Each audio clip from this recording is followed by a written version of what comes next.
Kita mulai Bapak Ibu.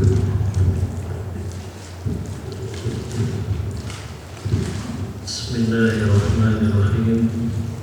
Assalamualaikum warahmatullahi wabarakatuh. Innal hamdalillah hamdan katsiran thayyiban mubarakan fihi kama yuhibbu rabbuna wa yarda. وأشهد أن لا إله إلا الله وحده لا شريك له وأشهد أن محمدا عبده ورسوله اللهم صل وسلم على نبينا محمد صلى الله عليه وسلم وعلى آله وأصحابه ومن تبعهم بإحسان إلى يوم الدين أما بعد. Bapak-bapak, ibu-ibu yang dirahmati Allah Subhanahu wa Ta'ala, alhamdulillah dengan izin dan pertolongan dari Allah kita bisa melanjutkan kembali kajian rutin kita, masih mengkaji kitab Al-Hadis Al-Arba'in An-Nawawiyah yang ditulis oleh Al-Imam Abu Zakaria Yahya Ibn Sharaf Ibn Murray An-Nawawi rahimahullah ta'ala. Kita masih membahas Al-Hadits Tsani, hadis yang kedua atau yang disebut dengan hadis Jibril.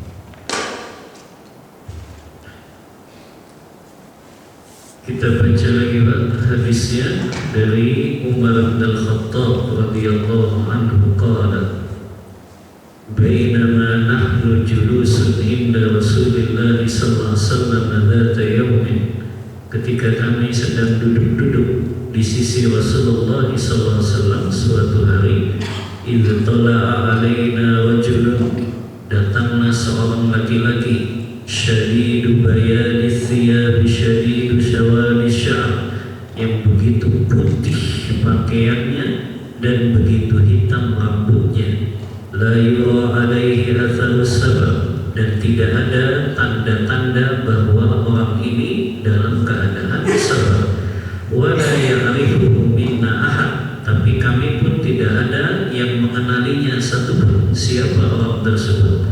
Hatta jalasa ila Nabi sallallahu alaihi wasallam, sampai laki-laki itu duduk di sisi Nabi sallallahu alaihi wasallam, fa asnada rukbatayhi ila rukbatayhi, laki-laki itu menyendelkan kedua dengkul atau lututnya dengan lutut Rasulullah, wa wada'a kaffaihi ala fakhidaihi, kemudian laki-laki itu meletakkan kedua tangannya di atas kedua pahanya. Wa qala, laki-laki itu berkata, ya Muhammad akhbirni anil Islam, wahai Muhammad, beritahukan aku apa itu Islam. Faqala Rasulullah sallallahu alaihi wasallam, maka Rasulullah pun berkata, al-Islamu an tashhada an la ilaha illallah wa anna Muhammadar Rasulullah wa tuqimas shalah wa tu'tiyaz zakat wa tasuma ramadhana wa tahujjal baita in istata'ta ilaihi sabila. Islam itu, kata Rasulullah, engkau bersaksi tidak ada sesembahan yang hak kecuali hanya Allah, dan engkau bersaksi sesungguhnya Muhammad itu utusan Allah, dan mendirikan salat, menunaikan zakat, berpuasa Ramadan, dan melaksanakan haji ke Baitullahil Haram bagi yang mampu melakukannya. Laki-laki itu berkata, qala sadaqta, engkau benar. Qala, Umar berkata, fa'ajibna lahu, kami heran. Dia bertanya, yas'aluhu wa yusaddiquhu, dan dia juga membenarkannya. Qala, dia bertanya lagi kepada Rasulullah, fa'akhbirni anil iman, beritahukan aku apa itu iman. Maka Rasulullah menjawab, antu'mina billahi wa malaikatihi wa kutubihi wa rusulihi wal yawmil akhir wa tu'mina bil qadari khairihi wa syarrihi. Qala sadaqta. Iman itu adalah engkau beriman kepada Allah, malaikat-malaikatnya, kitab-kitabnya, rasul-rasulnya, dan hari akhir, dan engkau beriman kepada takdir baik dan buruknya. Dia pun berkata lagi, engkau benar. Sampai sini Pak ya. Setelah selesai kita membahas tentang makna Islam di pertemuan sebelumnya. Masih ingat Pak apa makna Islam? Al-Islamu al-istislamu lillahi bit-tauhid wal inqiyadu lahu bit-ta'ah wal bara'atu minasyirki wa ahlihi. Itu makna Islam secara syariat. Berserah diri kepada Allah dengan mentauhidkannya, tunduk kepada Allah dengan mentaati segala perintah dan menjauhi larangannya, dan berlepas diri dari kesyirikan-kesyirikan, baik syirik kecil maupun syirik besar, dan berlepas diri pula dari orang-orang yang melakukan kesyirikan. Kita sudah jelaskan ini Pak di pertemuan sebelumnya. Sekarang kita masuk kepada al-iman. Apa makna iman secara bahasa dan secara syariat? Al-iman lughatan, iman secara bahasa maknanya adalah at-tasdiq. At-tasdiq maknanya membenarkan. Ini makna iman secara bahasa. Adapun secara istilah syariat, makna iman al-i'tiqadu bil qalbi wal qawlu bil lisani wal amalu bil jawarih. Tiga unsur ini Pak harus ada di dalam keimanan setiap orang yang beriman. Salah satu unsur dari tiga ini hilang Pak, maka keimanannya tidak sempurna. Yang pertama Pak, al-i'tiqadu bil qalbi, meyakini dengan hati. Apakah cukup meyakini dengan hati? Tidak. Tapi harus juga al-qawlu bil lisan, mengucapkan dengan lisan, yaitu mengucapkan dua kalimat syahadat. Apakah cukup dengan meyakini dengan hati, mengucapkan dengan lisan? Ternyata tidak juga Pak. Kata ulama, harus dibuktikan dengan beramal dengan anggota tubuhnya. Wal amalu bil jawarih.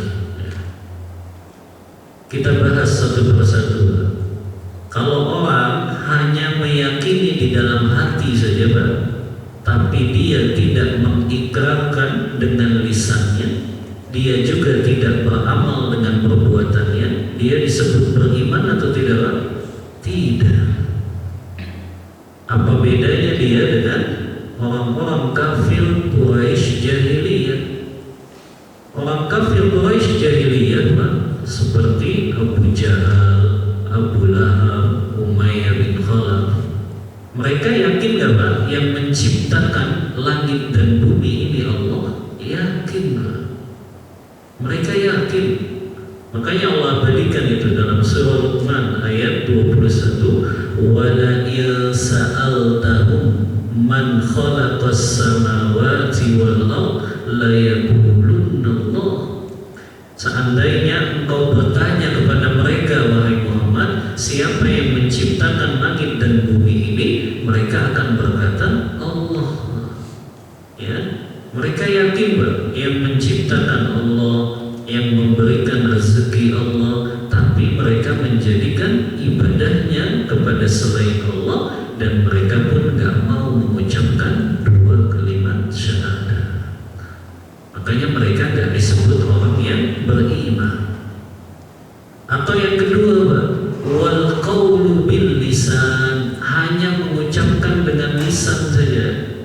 Apakah dia beriman? Cukup mengucapkan mengucapkan dua kalimat syahadat? Tidak juga. Ada orang yang mengucapkan dengan lisan tapi dia kufur dalam hatinya. Siapa mereka? Orang munafik. Orang munafik kan mengucapkan dua kalimat syahadat, tapi batin mereka kufur dengan syariat Allah.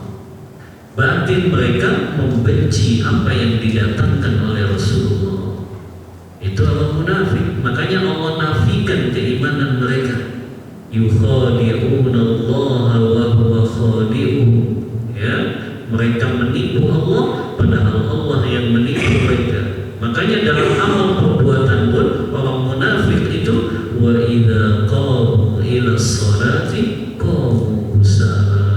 Kalau mereka mendirikan sholat, mereka bermalas-malasan dalam sholatnya. Allah nafikan dua keimanannya orang munafik. Ya.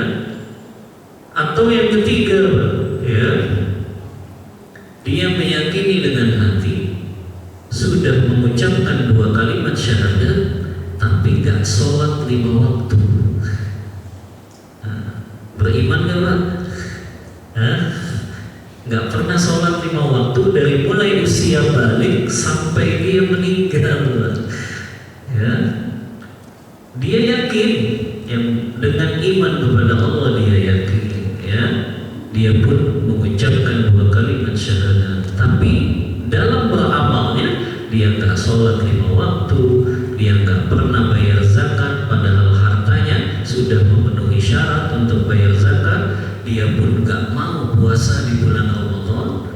Yang seperti itu disebut beriman atau tidak Pak? Beriman tidak Pak? Kok ragu-ragu apa jawabnya? Memang ada ikhtilaf Pak di antara ulama tentang orang yang meninggalkan sholat 5 waktu.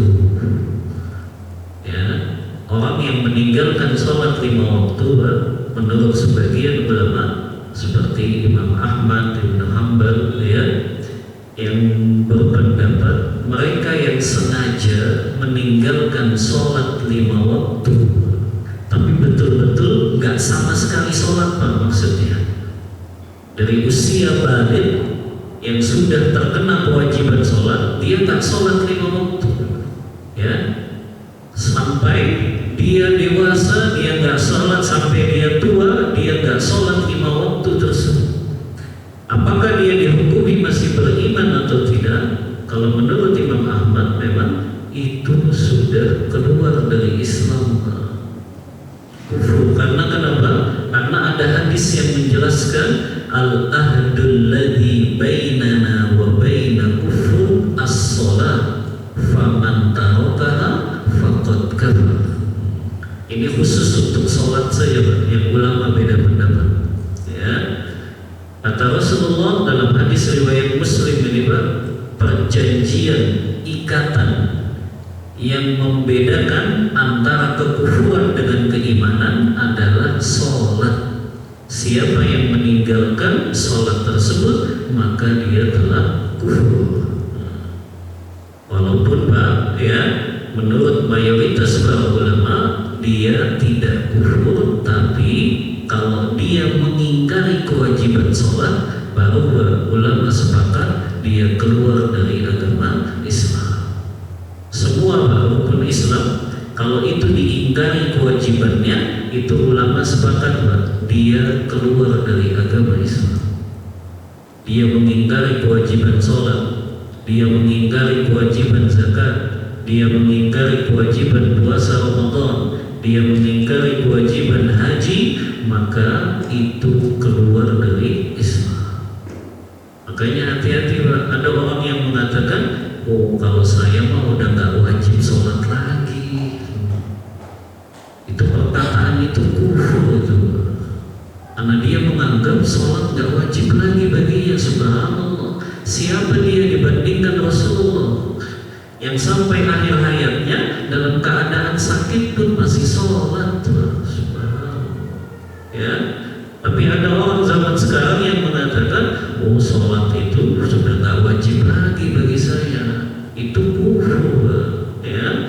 Tidak ada, ya, ulama yang tidak sepakat bahwa orang-orang yang mengingkari kewajiban sholat jelas dia sudah keluar dari agama Islam. Ya. Nah ini Pak, pentingnya kita memahami tentang keimanan. Jadi keimanan itu Pak, tadi Pak, al-i'tiqad bil qalb, meyakini dengan hati, wal qawlu bil lisan, mengucapkan dengan lisan, wal amal bil arkan, mengamalkan dengan anggota tubuh. Ada tambahan lagi Pak, yazidu bit ta'ati wa yanqusu bi maksiatillah. Bertambah keimanan itu dengan kita taat kepada Allah, dan berkurang keimanan itu dengan kita maksiat kepada Allah. Ini definisi iman. Ya, iman itu memang fluktuatif, naik turun. Kalau orang itu maksiat, menandakan keimanannya turun. Kalau orang itu senantiasa taat, itu menandakan keimanannya terus bertambah. Ya. Nah, berkaitan dengan keimanan ini Pak, ada rukun-rukunnya yang disebutkan dalam hadis ini. Ada 6 Pak ya. Namun kalau di dalam Al-Quran di akhir surah Al-Baqarah itu Allah sebutkan amana rasulu bima unzila ilaihi min rabbih wal mu'minun kullun amana billahi wa malaikatihi wa kutubihi wa rusulihi wal yawmil akhir wa tu'mina bil qadari. Enggak baik sampai situ kan, sampai yaumil akhir. Terus iman kepada qadarnya di mana Mbak ayatnya? Di mana ayat yang menunjukkan keimanan kepada takdir? Allah sebutkan dalam ayat yang lain Mbak. Ya, Allah sebutkan di dalam ayat yang lain. Allah sebutkan keimanan kepada takdir itu di dalam surah Inna khalaqna kulla syai'in qadira. Ana lupa ayatnya Pak. Tapi itu disebutkan oleh Allah tentang keimanan kepada takdir Allah. Nah, kita ingin bahas satu persatu Pak, tentang macam-macam rukun iman ini. Kalau rukun Islam nanti kita bahas di hadis yang ketiganya saja, karena itu membahas tentang rukun-rukun Islam. Kita bahas tentang yang pertama, al-imanu billah, beriman kepada Allah. Apa yang dimaksud beriman kepada Allah? Kata para ulama, al-imanu billahi yatadammanu arba'ata umurin. Beriman kepada Allah harus mencakup 4 perkara. Kalau satu perkara ini hilang, berarti keimanannya kepada Allah tidak sempurna. Apa saja itu? Yang pertama, al-imanu biwujudillahi ta'ala. Kita harus mengimani seyakin-yakinnya Allah itu ada wujud dan zatnya. Ini membantah orang-orang ateisme yang mereka mengatakan Tuhan itu tidak ada. Ya, bahkan ada orang filsafat, Bapak mungkin yang dulu belajar filsafat tahu yang namanya Nietzsche itu ya.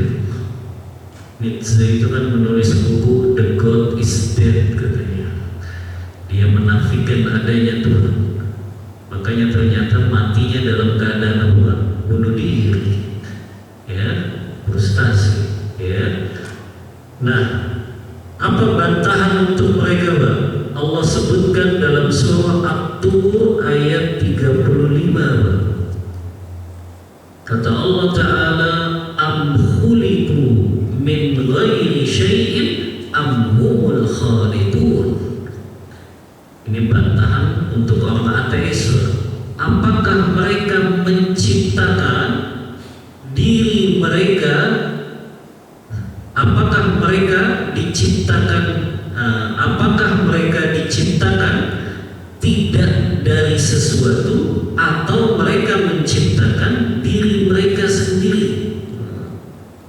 Maksudnya Pak, apakah mereka itu ada di dunia ini tidak ada yang menciptakan, atau justru mereka menciptakan diri mereka sendiri? Ada nggak Pak di dunia ini yang tidak diciptakan? Artinya nggak ada yang menciptakannya gitu, nggak ada. Makanya orang ateis disuruh berpikir, apakah mereka ada di muka bumi ini tanpa ada yang menciptakan, atau mereka sendiri yang menciptakan diri mereka sendiri? Ini bantahan untuk mereka yang menafikan adanya wujud Allah Ta'ala. Ya. Begitu juga Pak, secara dalil, kalau tadi secara dalil fitrah Pak, pasti manusia meyakini ada yang menciptakannya. Makanya Allah bantah orang-orang ateis dengan ayat tadi, gak mungkin mereka menciptakan diri mereka sendiri, atau gak mungkin mereka bisa ada di dunia ini tanpa ada yang menciptakan. Ini yang pertama Pak, iman dengan wujud Allah. Allah itu ada Pak, meskipun kita gak bisa melihatnya. Yang kedua, iman kepada Allah itu baru sempurna. Yang kedua perkaranya adalah al-imanu bi-rububiyatihi, mengimani Allah Ta'ala dengan segala perbuatan-perbuatannya. Jadi kita nggak sempurna Pak, iman kita kepada Allah kalau kita nggak mengimani perbuatan-perbuatan Allah yang khusus Pak, yang makhluknya nggak bisa melakukan perbuatan tersebut. Apa misalnya Pak? Mencipta, memberikan rezeki, menghidupkan, mematikan, memuliakan, menghinakan, itu semua perbuatan Allah Pak yang khusus, nggak bisa dilakukan oleh makhluknya. Maka wajib kita Pak mengimani Allah yang memberi manfaat, Allah juga yang mendatangkan bahaya. Adapun makhluk nggak bisa melakukan mendatangkan manfaat atau mendatangkan bahaya. Dalilnya juga banyak Pak.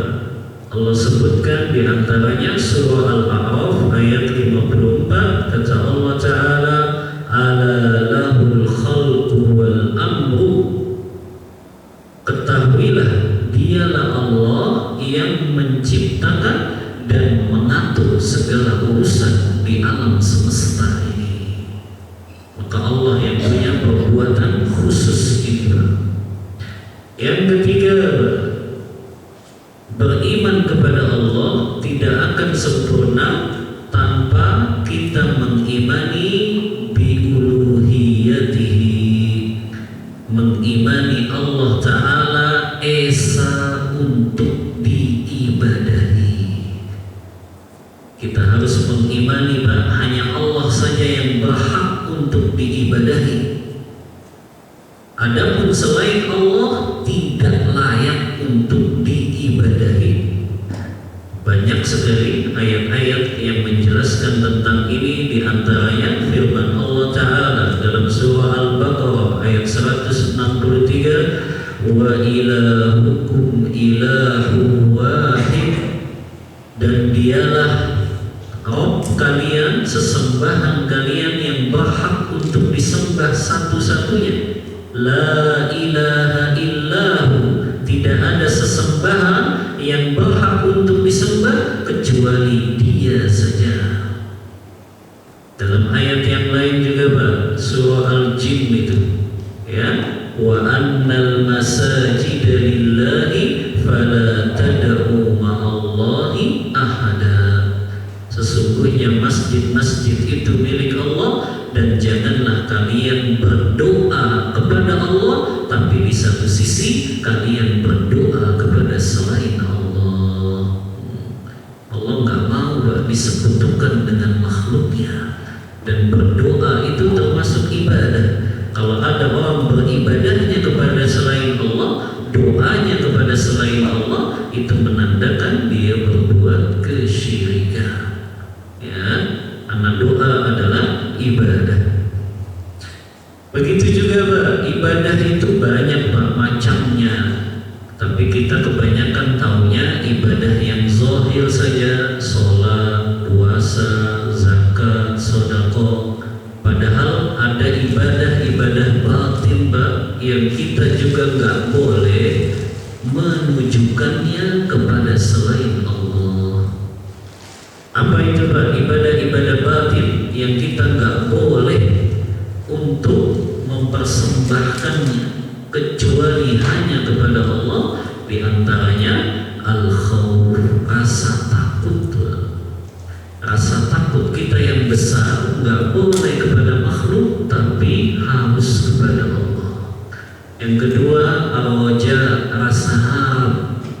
Nggak boleh rasa harap kita yang besar kepada makhluk, tapi rasa harap kita yang paling besar kepada Allah. At-tawakkul, tawakal, bergantung. Gak boleh kita menjadikan rasa bergantung kita yang paling besar kepada makhluk, tapi hanya kepada Allah. Al-mahabbah, rasa cinta. Gak boleh kita melebihi cintanya kepada sesuatu, melebihi cinta kita kepada Allah. Ya, makanya dalam hadis Bukhari Muslim ya, Rasulullah SAW kan bersabda, ya, salah satu, tiga perkara, ya, yang kalian gak akan merasakan manisnya iman, ya, kecuali dengan tiga perkara ini, ya. Salasun atau salasatun man kunna fihi wajada halawatal iman. Tiga perkara yang akan menjadikan kita merasakan manisnya keimanan. Kata Imam Nawawi, manisnya keimanan itu seperti apa? Kata beliau, istilzazu bi ta'atillah, merasakan kelezatan ketika kita melaksanakan ketaatan kepada Allah. Itu kita merasakan manisnya iman. Kalau kita sudah merasakan lezatnya baca Al-Quran, nikmatnya sholat malam, nikmatnya sholat 5 waktu, itu namanya merasakan manisnya iman. Ini penjelasannya Imam Nawawi. Manisnya iman itu istilzazu bi ta'atillah. Dia merasakan kelezatan ketika mentaati perintah Allah. Ada kelezatan yang dirasakan dalam hati dan jiwanya. Itu manisnya iman, ya. Yang kedua kata Imam Nawawi, ya, wa tahammulil adza.